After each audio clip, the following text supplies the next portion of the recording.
তো আজকে জামরুল আর লিচি নিয়ে আসছে বাবুর আব্বু। এই যে সুন্দর সুন্দর জামরুলগুলো, এগুলো আমি ছোটবেলায় এত খেয়েছি। যদিও আমার নানুর বাড়িতে সাদা রঙেরটা খেয়েছি, লালটা আমার কখনো খাওয়া হয়নি। প্রায় 20 কি 25 বছর পর, 20 বছর পর হতে পারে আমি আবার জামরুল খেলাম। আর এখানে লিচি নিয়ে আসছে। আর এই জামরুল বাবু ফার্স্ট টাইম খাচ্ছে। আব্বু কি খাচ্ছে এগুলো? এগুলো কি ফল? জামরুল। এটা কি ফল? এটাও জামরুল। এটা জামরুল ফল না? তুমি কি প্রথমবার খাচ্ছ জামরুল ফল? তুমি তুমি এই প্রথমবার খাচ্ছ? কেমন লাগছে জামরুল?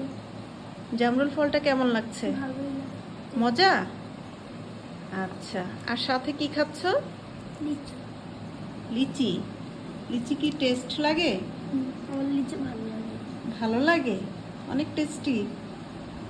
লিচির মধ্যে পোকা আছে নাকি দেখো। আর বিচি আগে সরিয়ে তারপর মুখে দিতে হবে, ঠিক আছে, যাতে বিচি গলায় না আটকে যায়। তো খুব নানুর বাড়ির কথা মনে পড়ছে।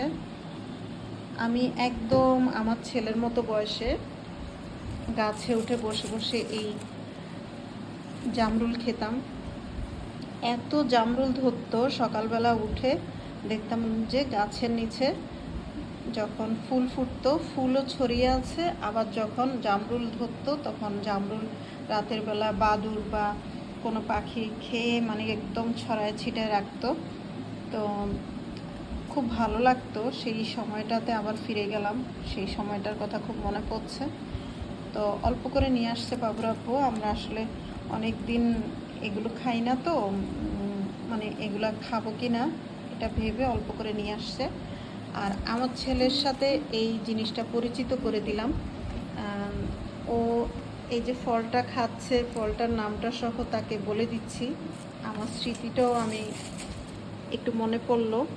তো খুব ভালো লাগছে যে আমরা এরকম ছোট ছোট ফলগুলো বাচ্চাদের সাথে পরিচিত করে দিলে বাচ্চারা কিন্তু অনেক কিছু এই যে প্র্যাকটিক্যালি যেটা জানবে শিখবে, সেটা কিন্তু তাদের সবসময় মনে থাকবে। আমার দিকে তাকাও।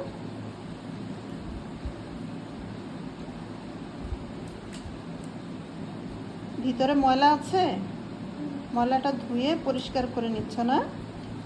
আচ্ছা, এবার ধুয়ে পরিষ্কার করে খেতে হয়। গুড।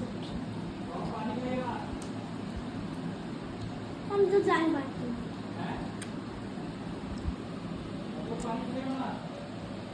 তো ঠিক আছে, ছোট্ট একটা ভিডিও ক্লিপ শেয়ার করলাম আপনাদের সাথে।